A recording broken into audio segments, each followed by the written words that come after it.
അൽഹംദുലില്ലാഹ്. അസ്സലാമു അലൈക്കും വറഹ്മത്തുള്ളാഹി. അൽഹംദുലില്ലാഹി റബ്ബിൽ ആലമീൻ വസ്സലാത്തു വസ്സലാമു അലാ അഷ്റഫിൽ മുർസലീൻ വഅലാ ആലിഹി വസ്വഹ്ബിഹി അജ്മഈൻ. എന്റെ ശബ്ദം ക്ലിയർ അല്ല കൂട്ടുകാരെ? കേൾക്കുന്നുണ്ടോ? കേൾക്കുന്നുണ്ടല്ലേ? മാഷാ അല്ലാഹ്. കൂട്ടണോ കുറയ്ക്കണോ ഒന്നും വേണ്ടല്ലോ? കറക്റ്റ് അല്ലേ? രണ്ടും നമ്മൾ റെഡിയാണ്. കൂട്ടണമെങ്കിലും കുറയ്ക്കണമെങ്കിലും റെഡിയാണ്. നല്ലോണം കേൾക്കുന്നുണ്ട്. മാഷാ അല്ലാഹ്. ആദ്യം ഖദ്ദസല്ലാഹു സിറഹുൽ അസീസ് അബ്ദുള്ള വയനാട്. അത് നമ്മുടെ പ്രവർത്തനമാണല്ലോ. മൂപ്പർക്ക് എന്താണ് അവിടെ അറിയാനുള്ള അർത്ഥമാണോ? ചിലപ്പോ അങ്ങനെ ആയിരിക്കും. ഇത് എന്താണ് ഖദ്ദസല്ലാഹു സിറഹുൽ അസീസ് എന്നറിയാത്തോണ്ടുള്ള പ്രശ്നമായിരിക്കും. അതെന്താണെന്ന് അറിയാത്തോണ്ട് അത് അർത്ഥം പ്രശ്നമുള്ള വിഷയമൊന്നുമില്ല. അതായിരിക്കും ചിലപ്പോൾ ഉദ്ദേശിച്ചത്. അദ്ദേഹം ഇതിലുണ്ടോ? ഇപ്പൊ ക്ലാസ്സിലുണ്ടോ? അദ്ദേഹം എന്റെ കയ്യിലൊന്ന് യെസ് അടിക്കും. നമ്മളാ ചോദ്യം ചോദിച്ച ആള്, അതിന്റെ അർത്ഥം ചോദിച്ച ആളെ ഉണ്ടെങ്കിൽ ഒന്ന് യെസ് അടിച്ചാലേ. ശബ്ദം കേൾക്കുന്നില്ല എങ്കിൽ ഒന്ന് യെസ് അടിക്കും.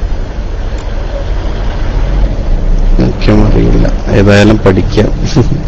അല്ല, ഈ പറഞ്ഞാലില്ല പിന്നെ നമ്മള് വെറുതെ കാർഡടിച്ച് പിടിച്ചിട്ട് കാര്യമില്ല. അദ്ദേഹം ഇതിലുണ്ടോന്ന് അറിയാൻ വേണ്ടിയിട്ടാ. ഉണ്ടോ? അദ്ദേഹത്തിന് കാണുന്നില്ലല്ലോ അല്ലെ? ഏത് ചോദിച്ചു പോയതാ തോന്നുന്നു ഉസ്താദെ. അദ്ദേഹം ചോദിച്ചു പോയിട്ടുണ്ടെന്ന് തോന്നുന്നു. ഏതായാലും ഖദ്ദസല്ലാഹു സിറഹുൽ അസീസ് എന്നതിന്റെ അർത്ഥം അത് വിശാലാർത്ഥം എന്നല്ല, നല്ലൊരു അർത്ഥമാണ്. അവരുടെ ആത്മാവിനെ അല്ലാഹു സുബ്ഹാനഹു വ തആല പാവനമാക്കിയിരിക്കുന്നു, അല്ലാഹു തആല ബഹുമാനിച്ചിരിക്കുന്നു എന്നൊക്കെയാണ് അതിന്റെ അർത്ഥമുള്ളത്. അതിൽ മോശമായിട്ട് എന്താ ഉള്ളത്? ഇപ്പൊ മഹാന്മാരായ ആളുകളെ കുറിച്ച് നമ്മുടെ പറയുന്ന ഖദ്ദസല്ലാഹു സിറഹുൽ അസീസ്, അവരുടെ ആത്മാവിനെ അല്ലാഹു തആല ബഹുമാനിച്ചിട്ടുണ്ട്, അല്ലാഹു തആല പിന്നെ ബഹുമാനിച്ചു എന്നൊക്കെ പറഞ്ഞാൽ എന്താ അവിടെ വിഷയമുള്ളത്? അത് വിഷയങ്ങളൊന്നുമില്ല. അതിനർത്ഥം ചിലപ്പോൾ അറിയാത്തതുകൊണ്ടായിരിക്കും. എന്താണ് അതിന്റെ അർത്ഥമെന്ന് അറിയാത്തുള്ള പ്രശ്നങ്ങളായിരിക്കും. തബ്ലീഗുകാർ ചോദിച്ചത് കൊണ്ട് അവർക്ക് പലതും ചോദിക്കാം. തബ്ലീഗ് പറഞ്ഞാൽ മുജാഹിദ് പുതിയ കുപ്പിയിലാക്കിയ സാധനമാണ്, വേറെ പുതിയ സാധനമൊന്നുമല്ല. അത് പുതിയ രൂപത്തിൽ അവർ ഇറങ്ങിയെന്നല്ല. തബ്ലീഗിനെ കുറിച്ച് പറയാനൊക്കെ കുറെ പറയേണ്ടി വരും. അതേമായിരുന്നാലും അതിനർത്ഥത്രേ ഉള്ളൂ. അല്ലാഹു സുബ്ഹാനഹു വ തആല അവരുടെ ആത്മാവിനെ പാവനമാക്കിയിട്ടുണ്ട്, ബഹുമാനിച്ചിട്ടുണ്ട് എന്നൊക്കെയാണ് അതിന്റെ അർത്ഥമുള്ളത് എന്നെല്ലാവരും മനസ്സിലാക്കുക. അല്ലാഹു സുബ്ഹാനഹു വ തആല നമുക്കൊക്കെ നല്ലത് മനസ്സിലാക്കാനുള്ള ഭാഗ്യം നൽകുമാറാവട്ടെ. ഇനി കുറഞ്ഞ സമയമുണ്ട്. ആ സമയത്തുള്ള വാങ്ങി വിളിക്കുന്നവരെയുള്ള സമയത്ത് ഏതായിരുന്നാലും റബീഉൽ അവ്വൽ മാസമാണ്. നല്ലൊരു മാസമാണ് നമുക്കുള്ളത്. റബ്ബ് സുബ്ഹാനഹു വ തആല ഈ മാസത്തിന്റെ ഹഖ് ബർക്കത്തുകൊണ്ട് നമ്മളൊക്കെ നന്നാക്കി തെരുമാറാവട്ടെ. റസൂലുള്ളാഹി സ്വല്ലല്ലാഹു അലൈഹി വസല്ലം തങ്ങളെ സ്വപ്നത്തിൽ കാണാനുള്ള ഭാഗ്യം അല്ലാഹു സുബ്ഹാനഹു വ തആല നമുക്കൊക്കെ നൽകുമാറാവട്ടെ. അവിടെ ചെന്നുകൊണ്ട് അരബ് റസൂലുള്ളാഹിന്റെ ഹദറത്തിൽ ചെന്നുകൊണ്ട് അസ്സലാത്തു വസ്സലാമു അലൈക യാ റസൂലല്ലാഹ് എന്ന് സലാം പറയാനുള്ള ഭാഗ്യം റബ്ബ് സുബ്ഹാനഹു വ തആല നമുക്കൊക്കെ നൽകുമാറാവട്ടെ. ദുആ ചെയ്തുകൊണ്ട് റസൂലുള്ളാഹിയുടെ കുടുംബത്തെക്കുറിച്ച് അല്പം ചില കാര്യങ്ങൾ നമ്മൾ മനസ്സിലാക്കി വെക്കുന്ന നല്ലതാണ്. ഇന്നത്തെ ദിവസം അങ്ങനെ ആയിക്കോട്ടെ. റസൂലുള്ളാഹിന്റെ കുടുംബം, റസൂലുള്ളാഹിക്ക് ജ്യേഷ്ഠന്മാരുണ്ടോ, അനിയന്മാരുണ്ടോ, അതേപോലെ റസൂലുള്ളാഹിന്റെ ഉപ്പമാരൊക്കെ, ഇതൊക്കെ ഒന്ന് നേരത്തെ ചോദിച്ചൊക്കെ നല്ലതാണ്. നേരത്തെ പ്രിയാംസ പറഞ്ഞതുപോലെ റസൂലുള്ളാഹിന്റെ 20 ഉപ്പാപ്പമാർ, 20 അല്ല, ഞാൻ 49 ഉപ്പാപ്പമാർ പറഞ്ഞുതരാം നിങ്ങൾ ഇരിക്കാൻ തയ്യാറാണെങ്കിൽ. റസൂലുള്ളാഹി മുതൽ ആദം നബി അലൈഹിസ്സലാം വരെയുള്ള 49 ഉപ്പാപ്പമാരുടെ പേര് ഞാൻ പറഞ്ഞുതരാം. നിങ്ങൾ കേൾക്കാൻ തയ്യാറാവണമെന്ന് മാത്രം. കാരണം നമുക്ക് പഠിച്ചു വെക്കുന്ന നല്ല കാര്യമാണല്ലോ. അതൊക്കെ ഒന്ന് പഠിച്ചു വെക്കുന്നത് നല്ലതാണ്. അതൊന്നും ആർക്കും മനപ്പാടല്ല. ആയിക്കോട്ടെ, മനപ്പാടം വേണ്ട, നമുക്കൊന്ന് കേട്ടുവെച്ചാൽ ഇങ്ങനൊക്കെ ഉണ്ടെന്ന് മനസ്സിലാക്കി വെക്കാലോ. നമ്മൾ അതിലേക്ക് ശ്രദ്ധ നല്ലതാണ്. റസൂലുള്ളാഹിന്റെ പിതാവിന്റെ പേര് നമുക്കറിയാം, അബ്ദുള്ളയാണ്. മാതാവ് ആമിന ബീവിയാണ്. വല്യുപ്പ അബ്ദുൽ മുത്തലിബാണ്. ചിലപ്പോൾ 1-2 മൂത്താപ്പമാരുടെ പേരും നമുക്കറിയാം. ഇതാണ് നമ്മുടെ ആകെ കൂടിയുള്ള നമ്മുടെ വിവരം. കാരണം കൂടുതൽ അങ്ങോട്ട് നമ്മളാരും, ഞാനും നിങ്ങളൊന്നും ചിന്തിക്കാറില്ല, അതിലേക്ക് കൂടുതൽ ശ്രദ്ധ ആകർഷിക്കാറുമില്ല. എന്നാൽ നമ്മളൊരു വേളന്ന് മനസ്സിലാക്കി വെക്കുന്ന ഏറ്റവും നല്ലതാണെന്ന് തോന്നുന്നു. റസൂലുള്ളാഹിയുടെ ഉപ്പാപ്പയായ അബ്ദുൽ മുത്തലിബിന് 13 മക്കളുണ്ടായിരുന്നു, ആൺകുട്ടികൾ തന്നെ. 13 ആൺമക്കൾ, 6 പെൺകുട്ടികളുണ്ട്. മൊത്തം 19 മക്കളുണ്ടായിരുന്നു. ആൺമക്കൾ ആരൊക്കെയാണെന്നറിയോ? നാണെങ്കിലും നീ പഠിച്ചോളി. 1 ഹാരിസ്, പിന്നെ 2 Qutham, 3 Abu Talib, 4 Zubair, 5 Abdul Kaab, 6 Muqawwim, 7 Hajl, 8 Dirar, 9 Abu Lahab, 10 Ghaidah, 11 Abdullah, 12 Abbas, 13 Hamza. ഇങ്ങനെ 13 മക്കളാണ് ആൺകുട്ടികളായി അബ്ദുൽ മുത്തലിബിനുള്ളത്. ഇതില് ഹംസ റളിയല്ലാഹു തആല അൻഹുവും അതേപോലെ തന്നെ അബ്ബാസ് റളിയല്ലാഹു തആല അൻഹു ഇസ്ലാം സ്വീകരിച്ചിട്ടുണ്ട്. അബൂലഹബും അബൂ താലിബും ഇസ്ലാം സ്വീകരിച്ചിട്ടില്ല എന്നാണ് ശറഹുൽ മദാഹിബിലുള്ളത്. അവർ ഇസ്ലാം സ്വീകരിച്ചിട്ടില്ല. കാരണം റസൂലുള്ളാഹി സ്വല്ലല്ലാഹു അലൈഹി വസല്ലം പ്രവാചകനായ സമയത്ത് ഈ 4 പേര് മാത്രമേ ഉണ്ടായിരുന്നുള്ളൂ. ആ സമയത്തുള്ളത് ഇവർ 4 പേരാണ്. ഇസ്ലാം എത്തിയ സമയത്തുള്ളത് ഇവർ 4 പേരാണ്. മറ്റുള്ളത് ഇസ്ലാം വരുന്നതിന് മുമ്പ് അവര് മരണപ്പെട്ടു പോയിട്ടുണ്ട്. ഈ 4 പേരാണ് പിന്നെ ഇസ്ലാം ഉള്ള സമയത്തുള്ളത്. അതിൽ തന്നെ ഹംസ റളിയല്ലാഹു തആല അൻഹുവും അബ്ബാസ് റളിയല്ലാഹു തആല അൻഹു, അതായത് റസൂലുള്ളാഹിയുടെ എളാപ്പമാരായ ഇവർ 2 പേരും ഇസ്ലാം സ്വീകരിച്ചിട്ടുണ്ട്. അതേസമയത്ത് അബൂലഹബും അബൂ താലിബും ഇസ്ലാം സ്വീകരിച്ചിട്ടില്ല എന്നാണ് പ്രബലമായ അഭിപ്രായമുള്ളത്. എന്നാൽ അബൂ താലിബ് ബാഹ്യമായി ഇസ്ലാം പ്രഖ്യാപിച്ചിട്ടില്ലെങ്കിലും ആന്തരികമായിട്ടൊക്കെ ഇസ്ലാം സ്വീകരിച്ചിട്ടുണ്ട് എന്ന് ചില മഹാന്മാർ, ചില പണ്ഡിതന്മാർ അഭിപ്രായപ്പെടുകയും ചെയ്തിട്ടുണ്ട്. ഈ 20 പേരുകൾ ഒന്നും പറയേണ്ട 63 പേരിലെ 1 ഹാരിസ്, 2 ഖുസം, അബൂ താലിബ്, സുബൈർ, അബ്ദുൽ കഅബ, മുഖവ്വിൻ, ഹജിൽ, ളിറാർ, അബൂലഹബ്, ഗൈദാഹ്, അബ്ദുള്ള, അബ്ബാസ്, ഹംസ. ഇങ്ങനെയാണ് 13 ആൺകുട്ടികൾ. ഇനി 6 പെൺകുട്ടികളാണ് പിന്നുള്ളത്. 6 പെൺകുട്ടികളാണ് പിന്നെയുള്ളത്. അതൊന്ന് Safiyya, 2 Ummu Hakim, 3 Atika, 4 Umaima, 5 Arwa, 6 Barra. ഇങ്ങനെയാണ് പെൺകുട്ടികളുള്ളത്. ഇതിൽ ആദ്യം പറഞ്ഞ സൊഫിയ റളിയല്ലാഹു തആല അൻഹ ഇസ്ലാം സ്വീകരിച്ചിട്ടുണ്ട്. കാരണം സുബൈർ ബിൻ അവ്വാം റളിയല്ലാഹു തആലയുടെ ഉമ്മയാണ് ഈ സൊഫിയ എന്ന് പറഞ്ഞത്. അപ്പൊ റസൂലുള്ളാഹി സ്വല്ലല്ലാഹു അലൈഹി വസല്ലമയുടെ അമ്മായിയുടെ മകനാണ് സുബൈർ ബിൻ അവ്വാം. അപ്പൊ സുബൈർ ബിൻ അവ്വാം റളിയല്ലാഹു തആല അൻഹുവിന്റെ ഉമ്മയായ സൊഫിയ ബീവി ഇസ്ലാം സ്വീകരിച്ചിട്ടുണ്ട്. അതിൽ ആർക്കും സംശയമൊന്നുമില്ല, ഉറപ്പാണ്. അതേസമയത്ത് ആത്തിക്കയും അതുപോലെ അർവയും ഇവർ സ്വീകരിച്ചിട്ടുണ്ട് എന്നും ഇല്ല എന്നും 2 അഭിപ്രായങ്ങളുണ്ട്. ആത്തിക്കാബിയുടെ ചരിത്രമൊക്കെ വേറെ സമയത്ത് വരും. ആത്തിക്കാബിയാണ് പിന്നെ ഈ ബദർ യുദ്ധ സമയത്തോടെ ബദർ യുദ്ധം ഉണ്ടാവുന്നതും ഒക്കെ സ്വപ്നത്തിലൂടെ കണ്ട ആളാണ്. അപ്പൊ അവർ ഇസ്ലാം സ്വീകരിച്ചിട്ടുണ്ട് എന്നും ഇല്ല എന്നും ഒക്കെ അഭിപ്രായങ്ങൾ, വ്യത്യാസങ്ങളുണ്ട്. ഏതായിരുന്നാലും ഇങ്ങനെ 19 മക്കളായിരുന്നു അബൂ താലിബിനുണ്ടായിരുന്നതും അബ്ദുൽ മുത്തലിബിനുണ്ടായിരുന്നതും. റസൂലുള്ളാഹി സ്വല്ലല്ലാഹു അലൈഹി വസല്ലം തങ്ങളുടെ ഈ എളാപ്പ മൂത്താപ്പമാർക്ക് മൊത്തത്തിൽ 25 മക്കളുണ്ടായിരുന്നു എന്നാണ്. ഈ എളാപ്പ മൂത്താപ്പമാർക്ക് മൊത്തം 25 മക്കൾ ഉണ്ടായിരുന്നു. ഈ 25 മക്കളിൽ നിന്ന് 2 പേര് വെച്ച്, അതാ ആരൊക്കെ? ഒന്ന് അബൂ താലിബിന്റെ മകൻ താലിബ്. ഈ അബൂ താലിബ് എന്ന് പറയാൻ കാരണം താലിബ് എന്നാണ് എന്ന മകൻ ഉണ്ടായപ്പോഴാണ് വാപ്പയുടെ പേര് അങ്ങനെ ആയതാണ്, താലിബിന്റെ ഉപ്പ എന്ന അർത്ഥത്തിൽ. അങ്ങനെയാണ് അബൂ താലിബ്. ഈ അബൂ താലിബിന്റെ മകനായ താലിബും അതേപോലെ തന്നെ അബൂലഹബിന്റെ മകൻ ഉത്തൈബത്തും ഇവ രണ്ടുമല്ലാത്ത ബാക്കി 23 ആളുകളും ഇസ്ലാം സ്വീകരിച്ചിട്ടുണ്ടെന്നാണ്. അപ്പൊ റസൂലുള്ളാഹിന്റെ ഉപ്പാപ്പമാരിൽ അല്ല റസൂലുള്ളാഹിയുടെ പിതൃവ്യമാരിൽ എളാപ്പ മുത്താപ്പമാരിൽ 4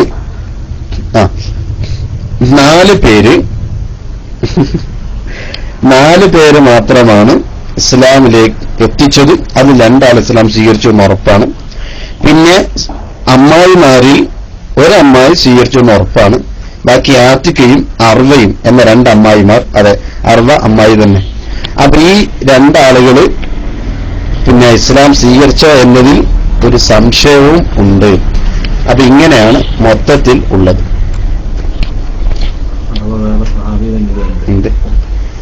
പിന്നെ 60 പേര് വേറും കുറെ ആളുകൾ സഹാബികൾ, പിന്നെ അതുപോലെ ഉമർ റളിയല്ലാഹു തആലയുടെ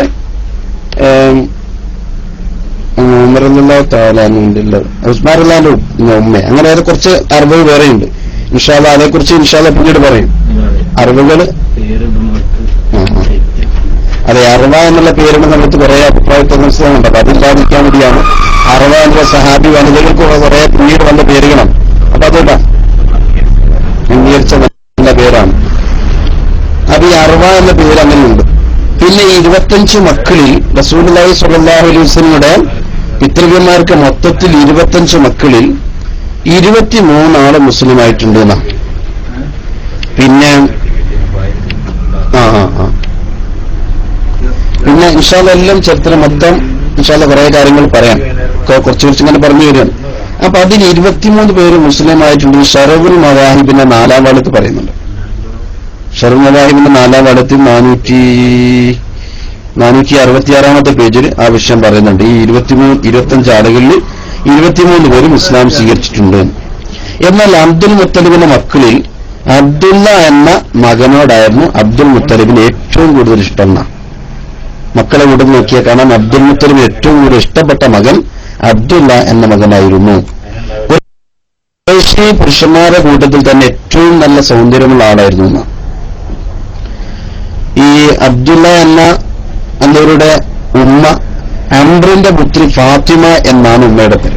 ഫാത്തിമ. അബ്ദുള്ള എന്നവരുടെ ഉമ്മ അത് ഫാത്തിമ എന്നാണ് ഉമ്മയുടെ പേരുണ്ടായിരുന്നത്. റസൂലുള്ളാഹി സ്വല്ലല്ലാഹു അലൈഹി വസല്ലം അവരുടെ പേരും ഫാത്തിമയുണ്ട്, ഫാത്തിമയുടെ വേറെയും കുറേയുണ്ട്. പക്ഷെ അതിലേക്ക് പിന്നീട് കിടക്കാം. ഇസ്മായിൽ നബി അലൈഹി സ്വലാത്തു വസ്സലാമിനെ കുറിച്ച് റബീഉൽ അവ്വൽ എന്ന പേര് പറയാറുണ്ട്. അതേപോലെ തന്നെ അബ്ദുള്ള എന്നവരെ കുറിച്ച് റബീഉൽ സാനി എന്ന് പറയാറുണ്ട്. അതിന് കുറെ ചരിത്രം നമുക്കൊക്കെ അറിയാവുന്നതാണ്. എങ്കിൽ ചുരുക്കത്തിൽ ഈ വിഷയം പറയാം. എന്താണ് അങ്ങനെ പേരുണ്ടാവുന്ന കാരണം? അത് അബ്ദുൽ മുത്തലിബ് പിന്നെ സംസം കിണർ രണ്ടാമത് കുഴിച്ച് കെട്ടിയ സമയത്ത് അബ്ദുൽ മുത്തലിബിനെ സഹായിക്കാൻ വേണ്ടി ഒറ്റ മകനെ ആ സമയത്ത് ഉണ്ടായിരുന്നുള്ളൂ. അത് ഹാരിത്ത് എന്ന ഏറ്റവും മൂത്ത മകനായിരുന്നു ആ കാലത്തുണ്ടായിരുന്നത്. അപ്പൊ ഈ ഒരു സമയത്ത് അബ്ദുൽ മുത്തലിബ് ചിന്തിച്ച്, പഠിച്ചോനെ, എനിക്ക് 10 ആൺമക്കൾ ഇനി തരികയും അവരൊക്കെ പ്രായപൂർത്തിയെത്തി ശത്രുക്കളിൽ നിന്നൊക്കെ എനിക്ക് സംരക്ഷണം നൽകുകയും ചെയ്യുകയാണെങ്കിൽ ആ 10 മക്കളിൽ പെട്ട ഒരു മകനെ ഞാൻ നിനക്ക് വേണ്ടി നിനക്ക് ബലിയർത്തുകൊള്ളാം എന്ന് അബ്ദുൽ മുത്തലിബ് നേർച്ചയാക്കിയെന്ന. അങ്ങനെയാണ് പിന്നീട് അബ്ദുൽ മുത്തലിബിന് 13 ആൺമക്കളുണ്ടായി. അപ്പൊ ഈ സമയത്ത് എന്തായിരുന്നാലും ബലി നേർച്ചയാക്കിയതാണല്ലോ, കൊടുക്കണമല്ലോ. അങ്ങനെ ഈ മക്കളിൽ ആരെയാണ് ബലി കൊടുക്കേണ്ടത് എന്ന വിഷയത്തിൽ കുറെ ചർച്ച. അതിലാരെ കൊടുക്കണമെന്നൊരു സംശയം. അങ്ങനെ ആരെയും എല്ലാവരും പറഞ്ഞു എന്നെ കൊടുത്തോടെന്ന് പറഞ്ഞെങ്കിലും അവിടെ അബ്ദുൽ മുത്തലിബ് എന്ത് ചെയ്തു? എല്ലാവർക്കും ഒരു മൊത്തത്തിൽ ഒരു നറുക്കിട്ടു. ഈ നറുക്ക് വീകുന്ന ആളാരാണോ അവരെ നമുക്ക് ബലിയിറക്കാം. അങ്ങനെ ആ നറുക്ക് ആദ്യമായി വീണിട്ടുള്ളത് അബ്ദുള്ള എന്നവർക്കായിരുന്നു എന്നാണ്. പക്ഷെ അബ്ദുള്ള നറുക്കാൻ തോന്നുന്നില്ല. ഏറ്റവും പ്രിയപ്പെട്ട മകനുമാണ്, മകൻ അറക്കാൻ തോന്നുന്നില്ല. ഏതായാലും ഈ സമയത്ത് അബ്ദുൽ മുത്തലിബ് രണ്ടാമത് നേർച്ച കൂടി ചെയ്തു, പഠിച്ചോനെ ഞാൻ ഈ ഒരു നറുക്കും കൂടി ഇടും. അത് 100 ഒട്ടകവും അബ്ദുള്ളയും വെച്ചിട്ടാണ്. അത് ഈ നറുക്ക് വീഴുമ്പോ 100 ഒട്ടകമാണ് എനിക്ക് ഇഷ്ടപ്പെട്ടെങ്കിൽ നീ ഒട്ടകത്തിന്റെ നറുക്ക് എന്നുകൂടെ എടുപ്പിക്കണം. അതേ സമയത്ത് അബ്ദുള്ളയുടെ നറുക്കാണ്, അബ്ദുള്ളയാണ് നിനക്ക് ബലി അർപ്പിക്കേണ്ടതെങ്കിൽ ആ അബ്ദുള്ളയുടെ പേരിന്റെ നറുക്കാണ് എന്റെ കൈകൊണ്ട് നീ എടുപ്പിക്കേണ്ടത് എന്ന് പറഞ്ഞതിന് ശേഷം അബ്ദുള്ളയുടെയും ഒട്ടകത്തിന്റെയും പേരെഴുതി അബ്ദുൽ മുത്തലിബ് നറുക്കിട്ടൂന്ന. അങ്ങനെ നറുക്കിട്ടവൻ കിട്ടിയത് ഒട്ടകത്തിനായിരുന്നു. അങ്ങനെ അബ്ദുള്ള എന്നവർക്ക് പകരമായി 100 ഒട്ടകത്തിന് അറുത്തു. അങ്ങനെ 100 ഒട്ടകത്തിന് അറുത്ത് കുറെ ആളുകൾക്ക് വിതരണം ചെയ്തു. മറ്റു കുറെ പിടിമൃഗങ്ങളും മറ്റൊക്കെ ഭക്ഷിച്ചോട്ടെ എന്ന് വിചാരിച്ച് എല്ലാവർക്കും വീതിച്ച് അവിടെ ഇവിടെ എത്തിച്ചു കൊടുത്തു എന്ന് കാണാം. ഏതായിരുന്നാലും ഇതുകൊണ്ടുതന്നെ അബ്ദുള്ളയ്ക്ക് ദബീഹ് സ്ഥാനി എന്ന പേരും റസൂലുള്ളാഹി സ്വല്ലല്ലാഹു അലൈഹി വസല്ലം പേര് പറയും ഇബ്നു ദബീഹൈനി, രണ്ടാമത്തെ 2 അറിവുള്ള പിതാക്കന്മാരുടെ മകൻ എന്ന പേരിൽ റസൂലുള്ളാഹി തങ്ങൾ അറിയപ്പെട്ടു. ഇബ്നു ദബീഹൈനി എന്ന് പറയും. കാരണം 2 പിതാക്കന്മാർ, ഒന്ന് ഉസ്മാൻ നബി അലൈഹി സ്വലാം മുമ്പ് അറക്കാൻ നോക്കിയതാണ്. അപ്പൊ ഒരു പിതാവ് അത് തന്നെയാണ്, ഉപ്പാപ്പന്മാരിൽപ്പെട്ട ആളാണല്ലോ. മറ്റു രണ്ടാമത്തെ അബ്ദുള്ള. അപ്പൊ 2 അറക്കാൻ നോക്കി പിതാക്കന്മാരുടെ മകൻ എന്നർത്ഥമുള്ള ഇബ്നു ദബീഹൈനി എന്ന പേരിൽ റസൂലുള്ളാഹി സ്വല്ലല്ലാഹു അലൈഹി വസല്ലം തങ്ങൾ പിന്നീട് അറിയപ്പെട്ടിട്ടുണ്ട്. അപ്പൊ ഈ അറിവിന്റെ സംഭവമൊക്കെ നടന്ന അബ്ദുൽ മുത്തലിബ് സംസം കിണർ കുഴിച്ച് 30 വർഷം കഴിഞ്ഞ ശേഷമാണെന്ന്. ഈ സംഭവമൊക്കെ നടക്കുന്നത് സംസം കിണർ കുഴിച്ചിട്ട് 30 വർഷം കഴിഞ്ഞ ശേഷമാണ്. അപ്പോഴേക്കാണ് ഈ മക്കളൊക്കെ ജനിച്ച് പ്രായപൂർത്തിയൊക്കെയായി വന്നിട്ടുള്ളത് എന്ന് കിതാബിൽ കാണാം. ആദം നബി അലൈഹി സ്വലാത്തു വസ്സലാം വരെയുള്ള പരമ്പര അബ്ദുള്ള മുതൽ അദ്നാൻ വരെയും, പിന്നെ അദ്നാൻ മുതൽ ഇബ്രാഹിം നബി അലൈഹി സ്വലാത്തു വസ്സലാം വരെയും, ഇബ്രാഹിം നബി അലൈഹി സ്വലാത്തു വസ്സലാം മുതൽ ആദം നബി അലൈഹി സ്വലാം, ഇങ്ങനെ 3 വിഭാഗമായിട്ടുള്ളത്. അപ്പൊ ഒന്നാമത്തെ വിഭാഗത്തിൽ ആർക്കും സംശയമുള്ളത് അങ്ങനെ തന്നെ. 2-3 വിഭാഗത്തിൽ അഭിപ്രായ വ്യത്യാസമുള്ള പേര് അങ്ങനെയാണോ ചിലത് ഇങ്ങനെയാണ് എന്നൊക്കെ അഭിപ്രായ വ്യത്യാസങ്ങൾ പല ആളുകളും പറഞ്ഞവർ കാണാം. അപ്പൊ ഏതായിരുന്നാലും ഒന്നാമത്തെ പരമ്പരയിൽ ആർക്കും അഭിപ്രായ വ്യത്യാസങ്ങളില്ല. അപ്പൊ ഏതാണ് ആ പേരുകളെന്ന് ശരിക്കും മനസ്സിലാക്കി 49 ആളുകളും പേര്. ആദ്യം തുടക്കമുള്ള 14 വരെയുള്ള 20 പാപ്പമാർ നമ്മൾ ചെറുപ്പം മുതലേ ചൊല്ലിപ്പഠിച്ചതാണ്. അബൂ അബ്ദുല്ലാഹി, അബ്ദുൽ മുത്തലിബ്, ഹാഷിം, അബ്ദുൽ മനാഫി എന്ന് പറഞ്ഞിട്ട് വലിയ ബെയ്ത്തൊന്നും 3ാം ക്ലാസ് മുതലേ ചൊല്ലിപ്പഠിച്ചാണ്. പക്ഷെ ഓരോന്നിറയും നമ്മൾ നോക്കുക. ഒന്ന് അബ്ദുള്ള, ഒന്നാമത്തത് അബ്ദുള്ളയാണ്. അബ്ദുള്ള അബ്ദുൽ മുത്തലിബിന്റെ മക്കളിൽ ഏറ്റവും ഭംഗിയുള്ള മകനാണ്. അതേക്കുറിച്ച് നമ്മൾ പറഞ്ഞു കഴിഞ്ഞു. സൂലായതങ്ങളുടെ പ്രകാശം അവിടെ മുഖത്ത് ഇങ്ങനെ ഉണ്ടായിരുന്നു. അബ്ദുള്ള കാണുമ്പോൾ തന്നെ പ്രത്യേകമായ ഒരു ഉദിപ്പ് മുഖത്ത് നോക്കിയാൽ കാണാം. അത് റസൂലുള്ളാഹി സ്വല്ലല്ലാഹു അലൈഹി വസല്ലമയുടെ പ്രകാശമായിരുന്നു എന്ന് കിതാബിൽ കാണാം. 25 വയസ്സ് വരെയാണ് മഹാനവർകൾക്ക് വയസ്സ് ഞാൻ ജീവിക്കാൻ കഴിഞ്ഞത്. അപ്പൊ 25ാം വയസ്സിലാണ് മരണപ്പെട്ടു പോയത് എന്നാണ് അഭിപ്രായം. അപ്പൊ 25 വയസ്സ് വരെയാണ് ജീവിച്ചത്.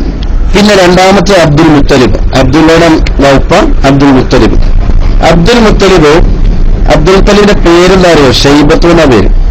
അബ്ദുൽ മുത്തലിബിന്റെ പേര് ഷൈബത്തു എന്ന. മുത്തലിബിന്റെ അടിമ എന്ന പേര് ഇങ്ങനെ അറിയപ്പെട്ടു എന്ന് മാത്രം. ഹാജിമാർക്ക് സംസം വെള്ളം വിതരണം ചെയ്യാനുള്ള അധികാരം ആ കാലഘട്ടത്തിൽ ഉണ്ടായിരുന്ന അബ്ദുൽ മുത്തലിബിനായിരുന്നു. വലിയ ധർമ്മിഷ്ഠനാണ്, മാന്യനാണ്, കാണാൻ നല്ല ചൊറുക്കുള്ള ആളായിരുന്നു. നബിതങ്ങൾ ജനിച്ച 7ാമത്തെ ദിവസം തന്നെ അഖീഖ കർമ്മം നടത്തിയത് പിന്നെ അബ്ദുൽ മുത്തലിബാണ്. മരണം വരെ റസൂലുള്ളാഹി സ്വല്ലല്ലാഹു അലൈഹി വസല്ലം വളർത്തിയും സംരക്ഷിച്ചതും ഒക്കെ അബ്ദുൽ മുത്തലിബാണ്. നല്ല സ്വഭാവത്തിനുടമയായിരുന്നു അബ്ദുൽ മുത്തലിബിന്. മക്കളോടൊക്കെ വല്ലാതെ സ്നേഹമായിരുന്നു. എന്നാൽ മക്കളെ കൂട്ടത്തിലും ഏറ്റവും കൂടുതൽ ഇഷ്ടം റസൂലുള്ളാഹി സ്വല്ലല്ലാഹു അലൈഹി വസല്ലം തങ്ങളോടായിരുന്നു. പിന്നെ അദ്ദേഹത്തിനുള്ള ഒരു പ്രത്യേകത എന്താണെന്ന് ചോദിച്ചാൽ അദ്ദേഹം ഒരിക്കലും ബിംബാരാധന നടത്തിയിട്ടില്ല എന്നാണ്. വിഗ്രഹങ്ങൾ അദ്ദേഹത്തിന് തീരെ ഇഷ്ടമല്ലായിരുന്നു. എപ്പോഴും അള്ളാഹുവിനെ കുറിച്ച് തന്നെയായിരുന്നു ആരാധിച്ചിരുന്നത്. ബിംബങ്ങളെ തീരെ ആരാധിച്ചിട്ടില്ല. പിന്നെ അതുപോലെ തന്നെ അദ്ദേഹത്തിന്റെ പ്രത്യേകത കാണാം. ഏതൊരു കാര്യം ചെയ്യുമ്പോൾ വല്ലാതെ ചിന്തിക്കും, വളരെ കൂടുതൽ ചിന്തിക്കും. ഇത് ചെയ്യാൻ പറ്റുമോ, പറ്റൂലേ, ചെയ്താൽ എന്തെങ്കിലും പ്രശ്നങ്ങളുണ്ടോ, ഇത് മറ്റുള്ളവർക്ക് അത് വിഷമമാവോ എന്നൊക്കെ ചിന്തിച്ചിട്ട് നല്ലപോലെ ചർച്ചകളൊക്കെ നടത്തിയിട്ടൊക്കെ അദ്ദേഹം കാര്യങ്ങൾ ചെയ്യുള്ളൂ എന്നാണ് അദ്ദേഹത്തിന്റെ സ്വഭാവമാണത്. പിന്നെ സൽക്കർമ്മം, അതിലെപ്പോഴും അദ്ദേഹം മുൻതൂക്കം കൊടുക്കും. ആരെ നല്ല കാര്യം ചെയ്യുന്നുണ്ടോ അതിലൊക്കെ അദ്ദേഹം പിന്തുണ പ്രഖ്യാപിക്കുകയും എപ്പോഴും സൽക്കർമ്മങ്ങൾ ചെയ്യുന്നൊരു സ്വഭാവം അദ്ദേഹത്തിനുണ്ടായിരുന്നു. അദ്ദേഹത്തിന്റെ ചരിത്രം നോക്കിയാൽ കാണാം. പിന്നെ അതുപോലെ തന്നെ എപ്പോഴും അദ്ദേഹത്തിന്റെ ഒരു ചിന്ത, അള്ളാഹിനെ കുറിച്ചുള്ള ചിന്ത അദ്ദേഹത്തിന്റെ മനസ്സിലുണ്ടായിരുന്നു.